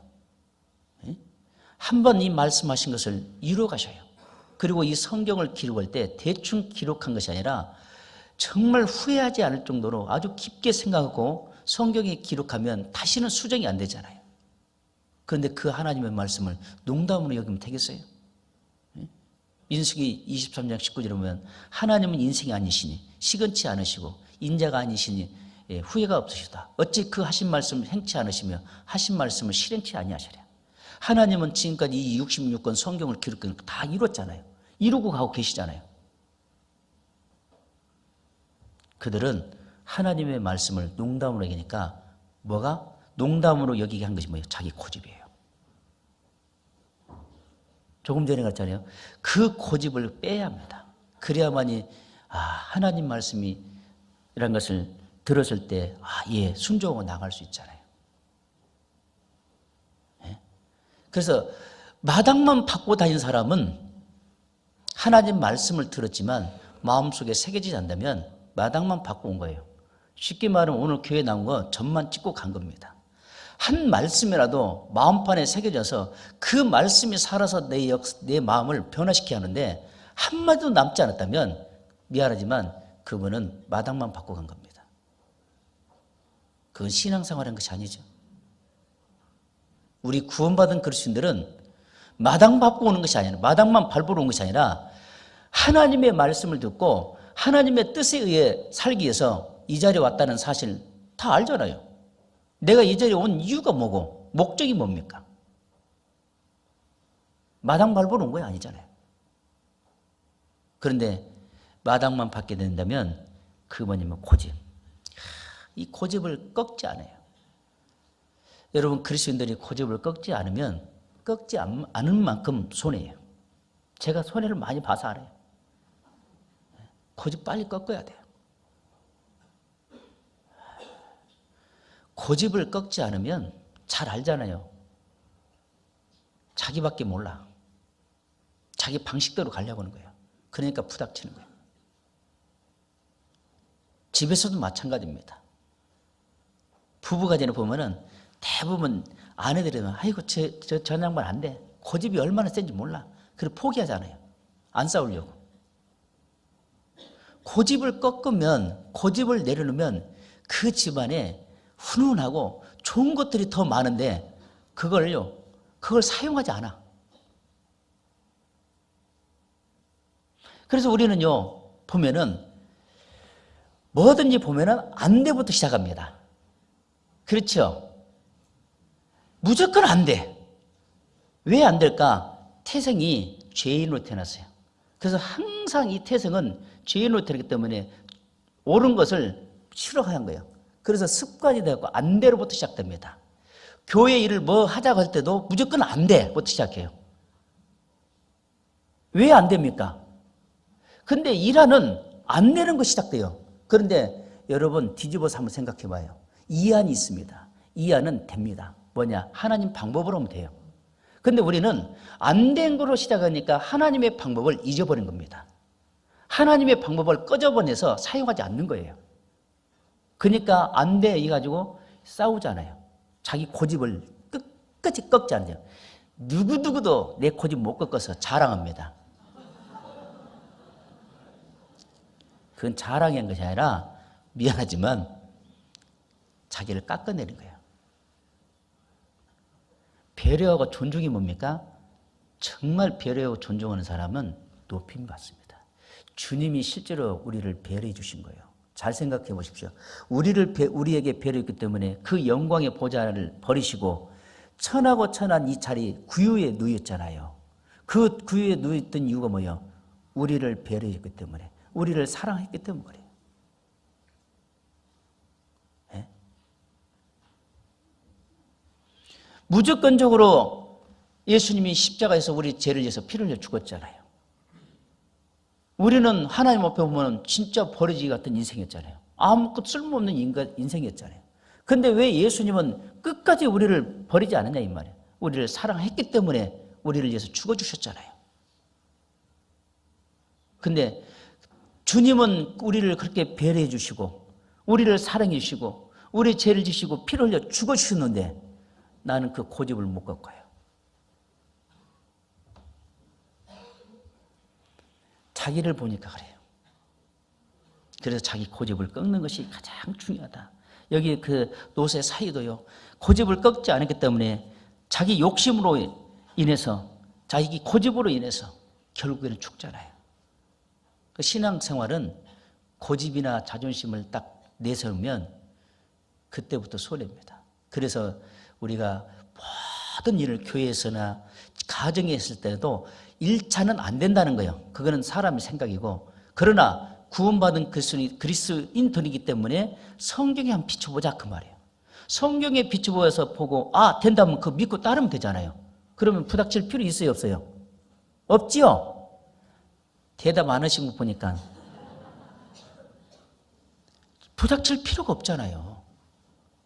여러분들은요, 여러분들의 장점과 장점이 있습니다.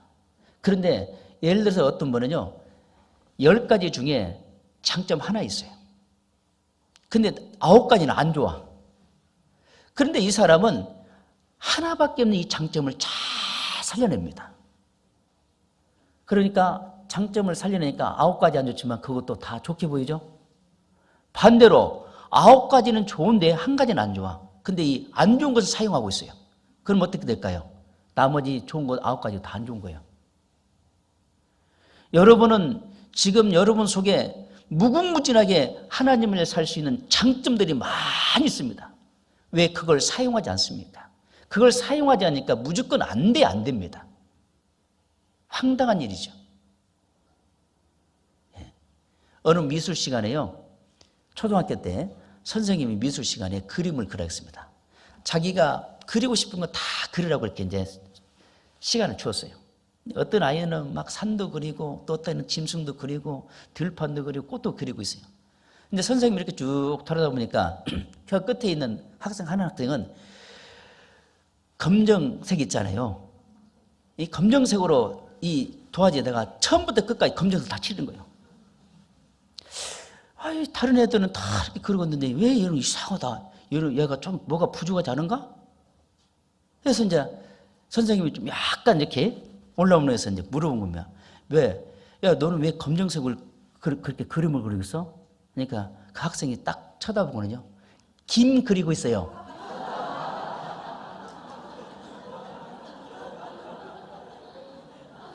자, 황당하죠? 물론 그것도 맞지만 실제로 우리가 신앙생활을 하면서 여러분 한번 살펴보십시오. 장점이 뭐고 단점이 뭔가. 정말 여러분 속에는 진짜 좋은 것들이 많이 있는데 그걸 쓰지 않는 거예요. 왜? 습관이 되어서 안 되거든. 그래서 그렇다고 하잖아요. 어떤 학생이 친구 집에 놀러 갔대요. 그러니까 이제 친구 엄마가 물은 거예요. 너희 엄마는 무엇을 하시는 분이니 물어본 거예요. 그러니까 그 학생이 그랬대요. 예, 우리 엄마는 항상 좋은 말만 해요.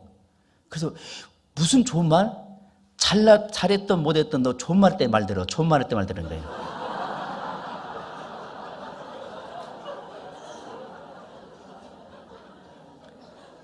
그죠?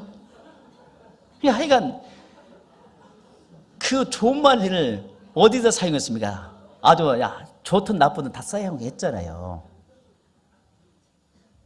그래서 우리는 안 된 것이 아니라 실은 우리 일하는 정말 안 되는 거예요.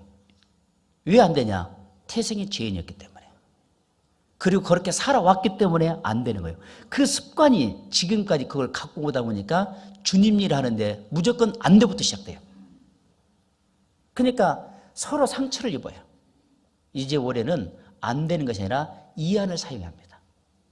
이안은 이제 내려놓고 이안을 사용하면 말씀 앞에 비추면 모든 게 됩니다. 답이 있어요, 성경 안에. 그러면 감사와 기쁨이 있잖아요. 그렇게 살아야 하잖아요. 일어서는 사람은 이안을 사용합니다. 앉아있는 사람은 이안을 사용합니다. 그래서 내가 지금 앉아있는지 일어서 있는지는 구별되죠? 네. 그래서 이 나의 신앙 상태가 가정에게 교회에게 어떤 영향을 끼치고 있는지를 알아야 돼요. 때로는 내 자녀가, 때로는 새로 구원받으신 분들이 그걸 보고 그대로 흡수합니다. 좋은 영향을 끼쳐야 돼요. 네. 나쁜 영향을 끼치면 실제로 그 자녀도 그대로 흡수해갑니다. 옛날에 그랬다고 하잖아요. 아버지가 알코올 중독자예요. 그래서요, 너무너무 어린 나이에는 괴로워서 다시는 우리는 형제간들끼리 술을 먹지 말자 다짐했는데 거기서 또 하나 나오잖아요. 자기도 모르게 그 아버지의 술조정인 것이 자기도 모르게 새겨져 버린 겁니다. 자연스럽게. 그러니까 우리가 구원받고 난 이후에 내 신앙 상태가 어떤 영향을 끼치고 있는지를 알아야 하잖아요. 좋은 영향을 끼치는데 해야겠잖아요. 그래서 이 하나님께서 이 노새 두 사이에게 피할 수 있는 방법을 가르쳐 줬는데도 그들은 끝까지 농담으로 받아들임으로 죽었잖아요. 농담으로. 우리 구원받은 그리스도인들은 신앙생활 때 농담으로 받아들이면 안 됩니다. 하나님의 말씀은 진리잖아요. 예수님이 말하셨어요. 아버지의 말씀은 진리입니다. 사도 요한은 요한복음 1장 1절에 보면 하나님 이 말씀이 하나님이라 했잖아요. 예? 바울은 디모데전서 4장 5절에 보면요, 말씀과 기도로 거룩해진다 그러세요. 말씀과 기도로 거룩한 삶을 살게 돼 있잖아요. 그래서 이 믿음의 선진들은 하나님 말씀을 옆에 따를 때는 이 말씀을 그렇게 믿었잖아요. 근데 우리가 농담으로 이길 수 있어요. 그러니까 이 신앙생활할 때 삶이 변화가 안 돼요. 하나님을 두려워하지 않습니다.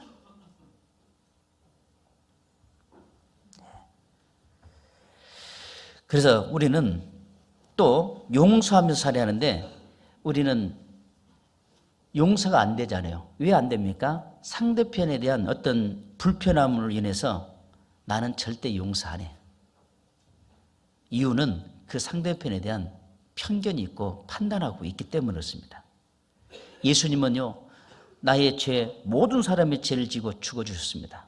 그러나 그 양쪽 두 강도도 매달려 죽을 때 한 강도는 끝까지 돌이키지 않잖아요.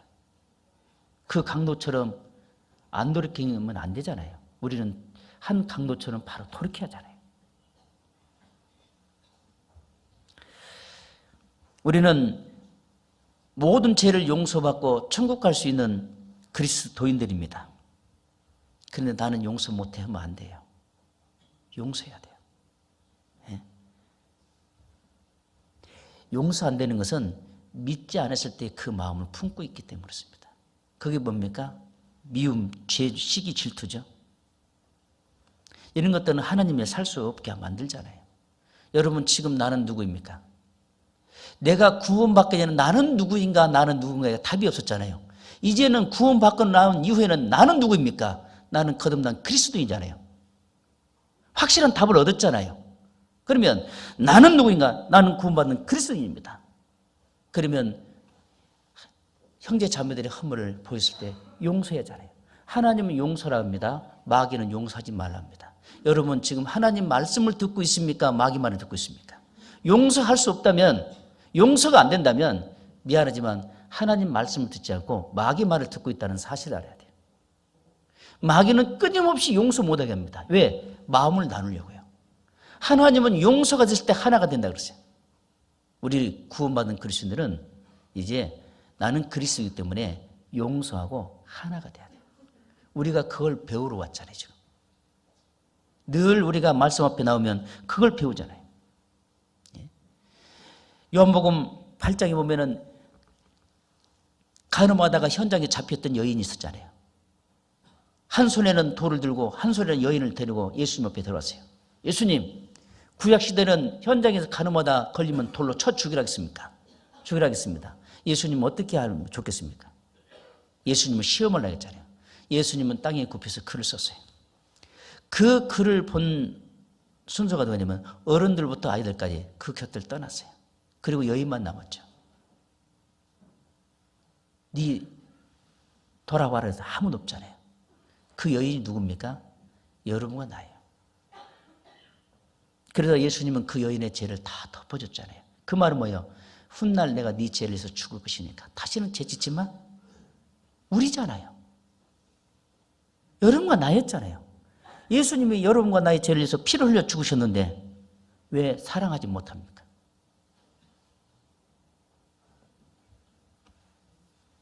그래서 우리는 나는 용서 못한다면 한번 생각해 봐야 돼요. 내가 정말 하나님의 사랑을 깨달은 사람인지 아니면 내 고집과 내 자존심만 내 속에 있는지를 한번 살펴보는 것도 필요하다고 생각합니다. 그래서 우리에게는 누구에게나 똑같이 동일한 그릇을 주셨다는 거 알아야 돼요. 열왕기하 4장에 보면은 그 엘리사가 있을 때 그 생도 아내가 엘리사에게 찾아오잖아요. 그 생도가 죽었어요. 빚을 지고. 그러니까 채무자가 와서 너 빚을 안 갚으면 두 아이를 데려다 종을 삼겠다. 그러니까 너희 집에 이제 이 여인이 엘리사에게 다가와서 말하잖아요. 그 너희 집에 뭐가 있나? 작은 벽 하나 있나이다. 그러면 집집에 돌아다녀서 그릇을 있는 대로 많이 빌려오라 했잖아요. 빌려왔습니다. 크든 작든 다 채워줬습니다. 성령은 그 사람의 그릇에 맞게끔 채워줘요. 우리에게는 구원받는 순간에 똑같은 그릇으로 출발했어요. 그런데 어떤 사람은 큰 그릇이 됐는가 하면 어떤 사람은 왜 작은 그릇이 됩니까? 우리의 마음의 그릇은요, 고무줄처럼 늘어났다가 쪼그라졌다 해요. 그러면 정말 큰 그릇이 되려면 하나님 말씀으로 가득 채워지면 채울수록 큰 그릇이 돼요.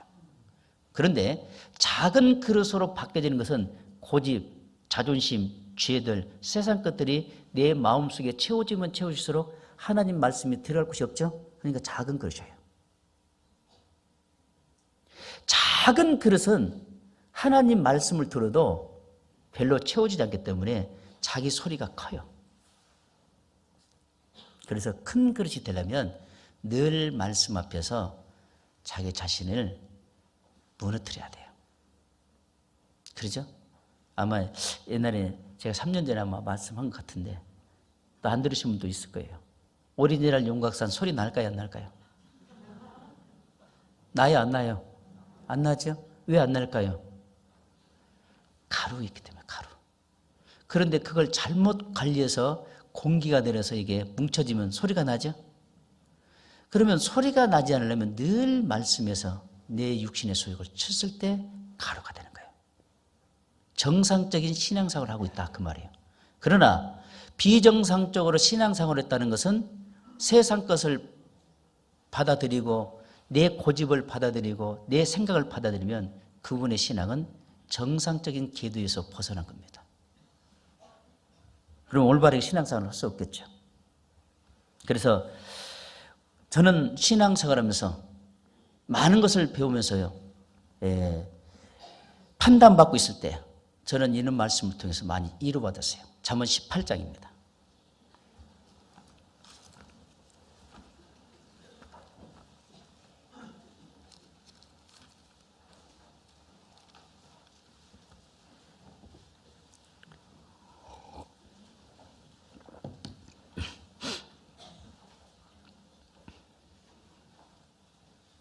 잠언 18장 13절 같이 읽어보겠습니다. 사연을 듣기 전에 대답하는 자는 미련하여 욕을 당하느니라. 자, 우리가 신앙생활하면서 보면 한쪽 말만 듣고 판단할 때 많죠? 이게 문제입니다. 왜 솔로몬이 이렇게 이 말씀을 기록했을까? 많은 사람들을 만났습니다. 그런데 어떤 사람 만나고도 금방 말하고도 거짓말하잖아요. 그래서 뿐만 아니라 양쪽의 말을 들어야만 정확한 판단이 됩니다. 그렇지 않으면 산성문비장이라고 했어요. 이게 그 다음에 17절에 19절 읽어보면. 그런데 산성문비장이 뭔지 아시죠? 요즘은 현대식이라 잘 이해가 안 되지만 한옥 같은 데 보면은 옛날에는 대장간에서 문고리를 만들었잖아요. 그 구멍을 뚫어서 안쪽에 휘어놨잖아요. 그게 산성문비장이에요. 한번 그 말을 들으면 상대편 처음 한쪽 말 들으면 이게 딱 마음에 새겨지고 안 빠져나와요. 대부분 먼저 어떤 사람 말 듣습니까? 문제된 사람의 말을 먼저 들어요. 그래서 그 사람 말이 옳은 줄 알고 문제 안 된 말은 거짓인 줄 알아요. 거꾸로 받아들여요. 그래서 문제가 된 겁니다. 그래서 양쪽의 말을 들어야 돼요. 열왕기상 3장에 보면 예가 나왔잖아요. 솔로몬이 그 두 여인을 재판할 때 진짜 엄마와 가짜 엄마를 딱 갈라내잖아요. 그런데 솔로몬이 한쪽 말만 들었습니까? 양쪽의 말을 들었잖아요. 그리고 양쪽 말을 들고 어떻게 했어요? 긴 칼을 가져오라. 그래서 두 조각을 내서 양 부모에게 나눠주라 했습니다. 진짜 엄마는 마음이 불탔죠? 그걸 찾아내잖아요. 그런데 끝절에 보면 뭐냐? 하나님의 지혜가 솔로몬 속에 들었다 그랬어요. 그래서 양쪽의 말을 들으면 하나님이 그 상대편의 어떤 상황을 알고 있기 때문에 마음속에 분별을 주잖아요. 그리고 나서 어떻게 할까요? 형제가 잘못했고 자매가 잘못했어. 이러면 싸워요. 그럼 어떻게 돼요? 들었는데 하나님이 안 알려주실 거야. 기도할게. 그게 답이에요. 왜 그러냐면 한쪽 편 들었다면 또 원수 돼요. 저는 그걸 경험 많이 했어요. 저는 이 말씀을 통해서요, 정말 실감나게 경험했어요. 어떤 분이 그러대요. 아니 땐 굴뚝에서 연기가 나랴. 그런 말 있잖아요. 속담에. 우리 몸에 보니까요, 불을 안 뗐는데 굴뚝이 연기가 많이 나요. 없는 말을 만들어내고요, 예? 있는 것처럼 만들어내가지고요, 그러고 나서 이제 그게 다 밝혀지면 아니면 말고, 상처를 다 주고 나서 아니면 말고, 그분의 상처는요 정말 오래 가요. 여러분, 어떤 칼이나 도구로 상처 났을 때 상처가 안 무너지면 그 위에는 생각이 안 나요. 근데 말로서 상처를 입으면 너무너무 오래 가잖아요. 이 말에 상처받으면 너무너무 고통스럽잖아요. 그래서 양쪽의 말을 들어야 돼요. 양쪽의 말을 듣고 판단해야 합니다. 그거 조심해야 돼요. 그래서요, 역대하 6장 30절에도요, 사람의 마음은 하나님이 아신다 그러잖아요. 그러니까 양쪽의 말을 듣고 기도하면 하나님이 얼마 안 돼서 딱 정리해 주셔요. 우리는 그걸 하나님께 맡겨야 돼요. 그래서 될 수 있는 한 뭐 있다 보면은 안 들으려고 노력해야 돼요. 그런데 어때요? 뭐 있는데 하면 괜히 또 듣고 싶잖아요. 그리고 듣고 나면은 뭐라 그래요? 괜히 들었네 그러잖아요. 근데 이게 안 되는 거예요. 꼭 듣고 싶어 해. 그냥 참아야 돼. 그게 약이에요. 그래서 우리는 양쪽의 말을 듣고 판단하는 것이 좋다. 그리고요, 우리는 늘 은혜와 진리의 말씀을 통해서 가르침 받는 것 틀림없는 말입니다. 요한복음 1장 14절에 보면 아버지의 독생자를 보니 은혜와 진리가 충만하더라. 예수님은 은혜와 진리가 충만한 분이죠. 그 은혜와 진리가 충만한 것을 우리는 늘 배워야 돼요. 그래야만이 우리는 선함과 정직함으로 살게 돼 있어요. 우리가 구원받기에는 선함과 정직이 없잖아요. 구원받고 난 이후에 우리 속에 하나님은 선함과 정직함을 주셨어요. 그래서 선함과 정직함을 가지고 살 때 하나님의 마음을 시원케 하는 것이 뭡니까? 충성이죠. 그리고 하나님의 마음을 기쁘게 하는 삶을 살아야 돼요. 매일. 그러면 하나님의 마음을 기쁘게 하는 일이 뭐예요? 잠언 16장 7절에 보면 사람의 행위가 여호와를 기쁘시게 하면 그 사람의 원수라도 화목하게 하신다 그랬잖아요. 자, 원수를 위해서 기도해야 합니다. 기도 됩니까? 돼요. 조금 전에 말했잖아요. 내 고집과 자존심 빼면 실제로 내 상대편이 나를 힘들게 했더라도 그분을 위해서 내가 기도할 수 있습니다. 하나님께 기도하고 하나님께 맡기면 하나님이 그분을 변화시켜서 만나게 해줘요. 그게 하나님을 기쁘게 하는 일이에요. 내가 해결한다고 하면 어떻게 해요? 싸움만 되지 더 골이 깊어집니다. 하나님을 기쁘게 하는 일은 하나님께 기도하고 맡기는 일입니다. 그게 누가 할 수 있습니까? 일어선 자가 할 수 있어요. 앉아 있으면 안 돼요.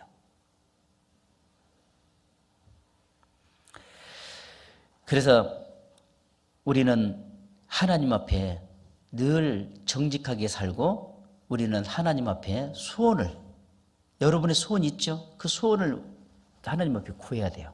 시편 145편 18절 보면 여호와께 간구하는 자 곧 진실하게 간구하는 자에게 가까이 하시는도다. 저는 경외한 자에게 소원을 이루시며 저희를 부르짖으며 들으사 구원하시리로다. 간구란 것은 구하는 겁니다. 여러분 올 한 해 뭔가를 지금 하나님 앞에 구했을 겁니다. 그 구했던 것이 이루어질 수 있도록 하나님은 소원을 들으셔요. 그리고 사도행전 10장에 보면 고넬료의 기도를 기억했다 그러세요. 기억했다는 건 뭡니까? 하나님이 그걸 응답해 주신다는 뜻이에요. 그래서 여러분들이 올 한 해 기도할 때 하나님이 기억할 수 있는 기도를 해야 돼요. 그래 하면 그 기도를 기억했다는 것은 하나님이 그 기억은 반드시 응답해 주잖아요. 그래서 여러분의 소원이 뭡니까? 여러분의 소원은 나름대로 주님 앞에 서는 그날까지 이 신앙의 이 무리를 벗어나지 않아야겠죠. 끝까지 복음을 지켜야 합니다. 그리고 가족들 다 구원받고 내 주변의 지인들 다 구원받고 교회가 변질되지 않고 튼튼하게 세워서 하나님을 증거하는 자가 될 수 있는 것에서 먼저 소원이 필요할 겁니다. 그리하면 육신에 필요한 것도 채워져요. 근데 우리는 거꾸로 육신에 필요한 걸 먼저 구하죠. 그 다음에 주님 일이에요. 그러지 말고 먼저 주님 것을, 주님 일에 대해서 구해야 합니다. 그리고 그 소원을 하나님께 알아야 합니다. 그리하면 하나님이 들으신다고 하잖아요. 소원. 그래서 정직하게 성실하게 살아간 사람에게는 하나님이 형통케 해주신다. 역대하 31장 20절과 21절에 기록됐어요. 그리고 정말 어려운 것 같지만 여러분들, 내가 오해를 받고 비방을 받고 하더라도 정말 그분을 위해서 내가 사랑할 수 있는 마음을 가져야 돼요. 그분의 장점을 보려고 노력하면 사랑할 수 있습니다. 단점을 보면 악하게 소설이 써지고 좋은 점을 보게 되면 한 줄만 써졌더라도 그게 모든 걸 덮을 수 있어요. 내 마음을 가른지게 해요. 그래서 좋은 점과 약점을 다 여러분들이 아시잖아요. 형제 자매들의 약점이 뭐고 장점이 뭔지 알잖아요. 때로는 저 형제님 성격은 저래, 자매님 성격은 스타일은 저래. 그거 알면은 문제받을 필요 없잖아요. 근데 어떤 분은 그걸 계속 알면서 문제받아. 그건 안 좋은 것만 보니까 그래요. 좋은 점만 보려고 노력하세요. 그래야 하면 죄를 짓지 않습니다. 그분을 위해서 간절히 기도합니다. 그래야 하면 그분이 변화되면 언젠가는 나를 위해서 손을 내밀어줘요. 그게 이기는 거죠. 그래서 선으로 악을 이기라는 건 뭐예요? 하나님의 선이 우리 속에 주어졌잖아요. 그 사랑입니다. 그래서 저는 개인적으로 참 그런 것들 많이 배우면서 나로 인해서 실족한 자가 되지 않게 하자. 언행일치. 자, 우리는 말은 하는데 행동은 틀릴 때가 많잖아요. 그러니까 우리들이 가끔 흔히 쓰는 말이 뭐예요? 뭐라고 합니까? 말로만 그러잖아요. 말로만. 이제는 말로만 듣는 게 아니라 내가 어떤 작은 약속을 했으면 그 약속을 지킬 줄 알아야 돼요. 그게 언행일치가 되죠. 언행일치가 제대로 된 사람에게는 정말 신뢰가 있고 그 사람과 함께 동행하고 싶어 할 겁니다.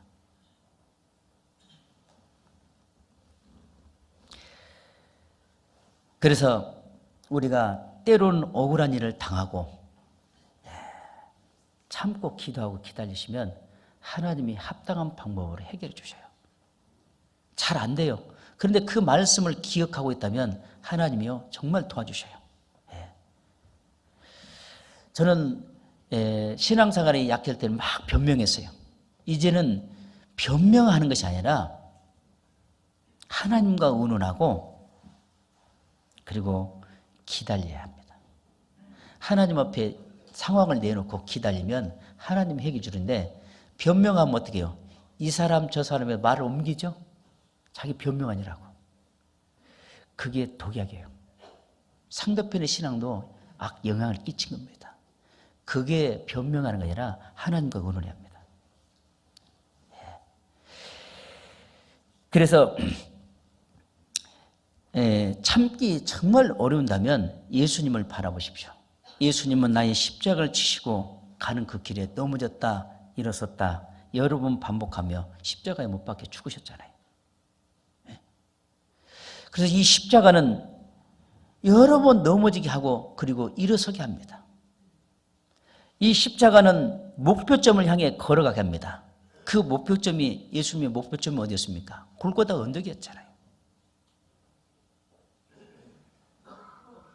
예수님은 십자가를 지고 가시면서 많이 넘어졌지만 예수님은 자기가 지고 가신 그 십자가를 절대 버리지 않았습니다. 이유는 뭘까요? 이유는 뭘까요? 그것은 여러분과 나의 죄를 지셨기 때문에 그렇습니다. 그래서 안 버리신 거예요. 그리고 내 대신 죽으셨잖아요. 이 십자가는 손과 발을 꼼짝 못하게 못 박혔습니다. 왜 박혔을까요? 주님은 여러분과 나를 사랑하고 계신다는 걸 보여주고 계십니다. 그리고 나에게 뭐라고 말씀하시냐? 서로 사랑하라고 말씀하고 계시잖아요. 그래서 우리는 주님을 따라갈 때 나를 부인하고 나의 십자가를 지고 주님을 따르라는 겁니다. 그리고 정말 억울하고 비방을 받고 무시를 당해도 하나님은 참고 기다리라 합니다. 억울하잖아요. 참고 기다리면 되는가요? 그래도 기다리라 합니다. 주님이 십자가에 죽으셨잖아요. 그래서 그래도 못 참겠다 하면은 예수님이 나의 죄를 지고 피를 흘려 죽으신 것을 바라보십시오. 그런다면 참아낼 수 있습니다. 그런데 우리를 형제 자매를 사랑해야 하는데, 용서해야 하는데 절대 용서 못해. 비방하면 되겠어요?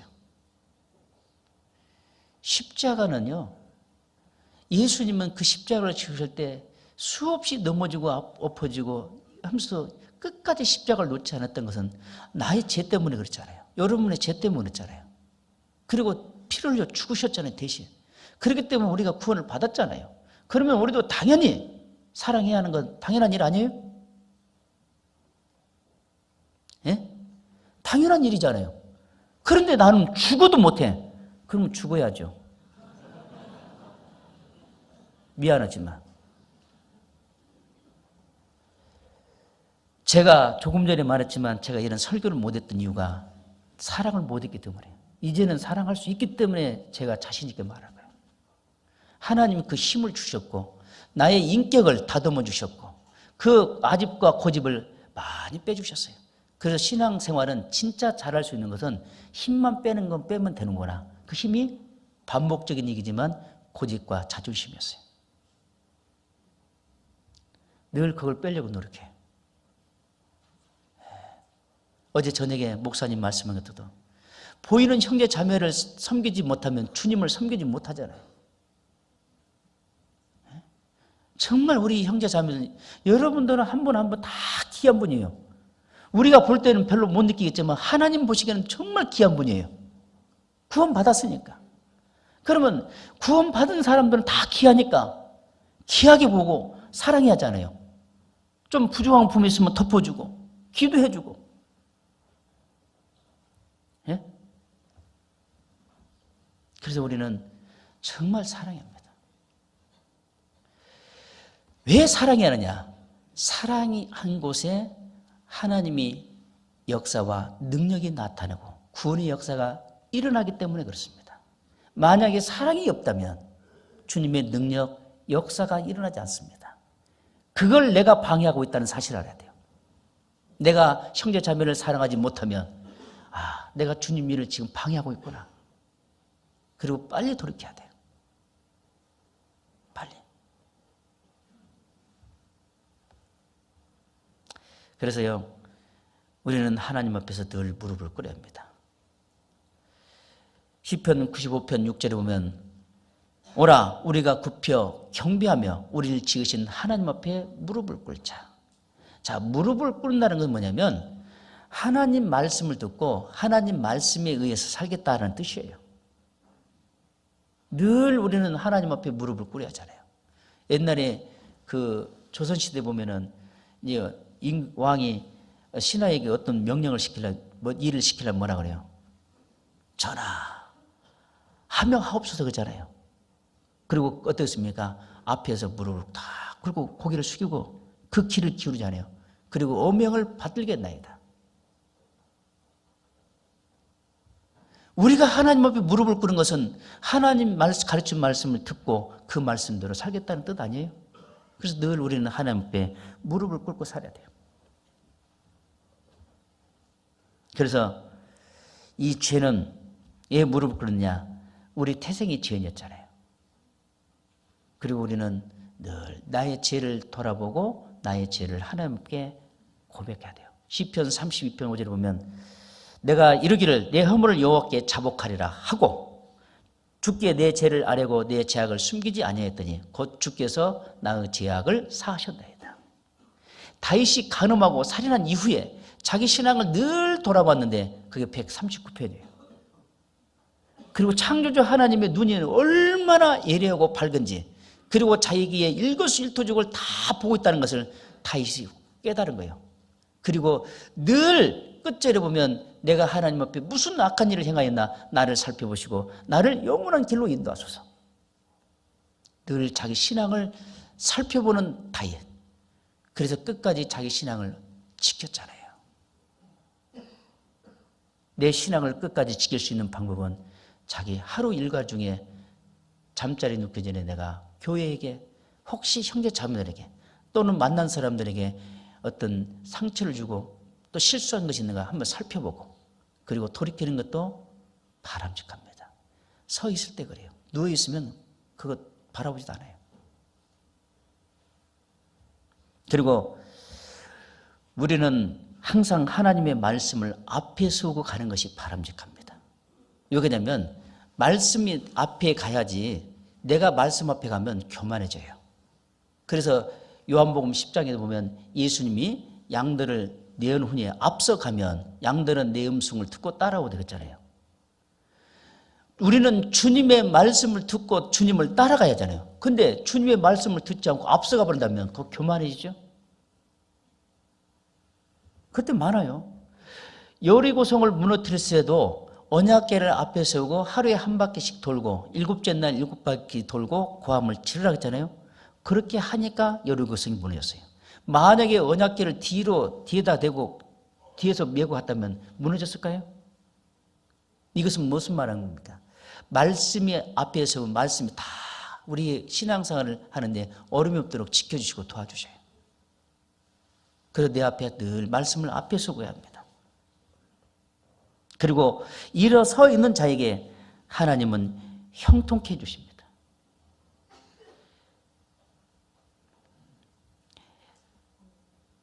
요셉이 애굽에 팔렸을 때 창세기 39장에 보면 어떻습니까? 주님이 함께 있고 형통케 하셨죠. 그러니까 주변의 사람들이 하나님과 함께하는 거 보았잖아요. 하나님은 우리 구원받은 그리스도인들과 함께 하시면서요 형통케 하십니다. 도와주십니다. 그리고 그 안에서 끝까지 주님을 섬기며 살게 합니다. 그래서 우리는 근데 하나님이 우리와 함께하고 형통케 해주시는데 왜 잊어버리냐 그 말이에요. 생활 속에 함께하는 하나님을 늘 알려면 일어서야 돼요. 그래서 우리는 하나님과 모든 것을 의논하는 것을 원칙으로 세워야 해요. 왜 그러냐? 잠언 15장에 보면은 하나님과 의논하는 거예요. 의논이라는 건요. 하나님과 모든 거 알아야 하잖아요. 솔로몬이 지식이 부족해서요. 물질이 부족했습니까? 무엇이 부족했습니까? 하지만 자기는 인간적으로는 최고의 이치 있지만 한 치 앞도 모르는 게 인생이라는 걸 알았잖아요. 그래서 하나님과 의논하는 거예요. 여러분 신앙생활하면서 사회생활하면서 모든 걸요 하나님과 의논해야 합니다. 요즘은 생활이 어렵죠. 하다 보니까 이 물질 때문에 이 그리스도인들도 마음이 약해지고 흔들려요. 그러다 손해를 보는 일이 많이 있습니다. 그런 사람 옆에 올 때 빨리 교회에 와서 신고해야 돼요. 그런데 그런 사람 신고 안 해요. 자기가 이렇게 하면 돈 벌 줄 알고요. 조용히 했다가 덜컥 이제 다 잃어버리고 나면 이제 콧물 눈물 쏟고 나서 그때서 교제를 하면 목사님 어찌라고? 응? 어찌라고? 성경대로 안 살면 당하는 거예요. 얼마나 사기꾼들이 많은데요. 왜 의논이냐? 어떤 분은요, 이런 것까지 목사님한테 얘기해야 돼? 목사님 몰라요. 하지만 교제하러 온 것은 하나님께 도움받으러 오시잖아요. 말씀에 비춰서 순종하면 하나님이 그 상대편에 어떤 마음 갖고 있으니까 가지 말라, 가라, 딱 길을 열어주고 막아주잖아요. 네? 사람의 마음을 정확하게 아신 분이 하나님이니까 그래서 의논하는 거예요. 솔로몬이 뭐가 부족해서 의논하는 겠습니까? 여러분 정말 그런 생각을 버리고요 의논하고 하세요. 그렇지 않으면 손해 안 봐요. 저는 그런 거 많이 봐요. 그리고 이제 형제 밉니 산이 형제끼리 자매끼리 해가지고 이 교회가 문제를 일으키고 정초부터 이 말은 미안하지만 실제로 그럴 수 있기 때문에 그렇습니다. 그래서 하나님은 이 솔로몬이 부족해서가 아니라 모든 것을 의논하라는 것이에요. 의논. 하나님하고. 그리고요 하나님은 일어서 있는 자에게 저에게 뭐라 하냐, 자신의 신앙을 돌아보고 회개하고 순종을 하겠습니다. 마지막 말씀입니다. 여러분, 회개. 자, 회개는 우리가 잘 알고 있듯 두 가지가 있습니다. 첫 번째 회개는 죄사함 받을 때 회개죠. 그 죄사함 받을 때 회개는 한 번으로 죄사함 받으면 끝나는 거예요. 그런데 두 번째 회개는 늘 회개하면서 살아야 합니다. 이게 굉장히 중요합니다. 우리가 신앙생활하면서 회개하셔, 회개해야 돼, 형제자매 잘못 살았네, 그 말 들으면 우리는 순간 기분 나빠합니다. 그럼 형제는 잘 살았어요? 징계받았구만? 우리 보통 이렇게 표현하잖아요. 그런데 실제로 이 회개는 우리 신앙생활에서 뗄래야 뗄 수 없는 것이 가장 중요한 단어입니다. 왜? 회개를 하는 이유는 하나님은 깨끗한 사람을 쓰시잖아요. 더러움을 쓰시지 않기 때문에 깨끗한 상태이려면 늘 회개가 필요한 거예요. 다윗이 간음하고 있을 때 하나님 쓰셨던가요? 회개하니까 썼잖아요. 네? 솔로몬이 죄를 범했을 때 쓰시던가요? 두 기둥에 섰을 때 회개하니까 하나님이 능력을 주잖아요. 므낫세는 죄를 짓는 종합 세트였어요. 포로로 잡혀갔을 때 회개하니까 다시 하나님 회복시켜 주잖아요. 깨끗하게 상태에서 하나님 쓰시겠어요? 회개하는 거예요. 하나님 앞에 하나님 도림 쓰지 않습니다. 회개는 자기 속에 있는 죄를 발견한 겁니다. 그리고 얼마나 더러운지를 알게 되고, 그리고 그 죄를 멀리하게 됩니다. 회개는 고개를 하나님 앞에 숙이게 해요. 그리고 철저하게 돌이키게 합니다. 그 이후에 하나님이 쓰셔요. 요한 3서 1장 11절에 보면은요, 사랑하는 자여 악한 것을 본받지 말고 선한 것을 본받으라. 선한 것을 본받기 위해서 회개가 필요한 겁니다. 그래서 회개는 깨끗해지죠. 능력이 나타났을 때 순종할 수 있어요. 그리고 복이 주어져요. 그리고 하나님이 함께해 주시고 도와주십니다. 회개는 내 속에 있는 죄를 다 드러내게 합니다. 그리고 하나님의 능력이 나를 변화시킵니다. 그리고 하나님께 영광 돌리며 살아가게 합니다. 회개는 나를 작은 자로 살게 합니다. 그리고 아무것도 할 수 없다는 것을 깨닫게 해줍니다. 아무것도. 그래서 회개는 하나님의 능력이 내 안에서 역사합니다. 나를 변화시킵니다. 회개는 불순종했던 마음을 순종하는 마음으로 바꿔줍니다. 회개는 악했던 마음을 부드러운 마음으로 바꿔줍니다. 회개는 어리석음을 꺾어주시고 지혜롭게 살게 합니다. 회개는 믿음 없는 걸 꺾어주고 믿음으로 살게 해줍니다. 회개는 게으름을 꺾어주고 부지런한 마음으로 살게 합니다. 그리고 회개는 나를 변화시켜서 하나님을 위해 올바로 살 수 있도록 방향을 알려줍니다. 그리고 회개는 서로 사랑하며 서로 협력하며 주님을 위해 살게 합니다.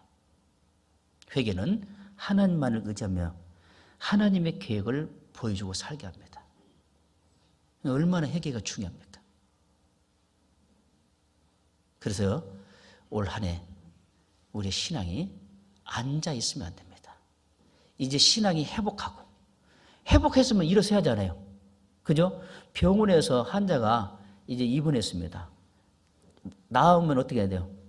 퇴원해야죠. 그리고 활동하죠. 그러듯이 이제 우리는 앉아 있지 말고 이제 모든 걸 훌 털고 이제 일어섰으면 오직 앉아 있지 말고 오직 달려가야 합니다. 그리고 주님이 인도하신 그 길을 우리는 끝까지 걸어가야 합니다.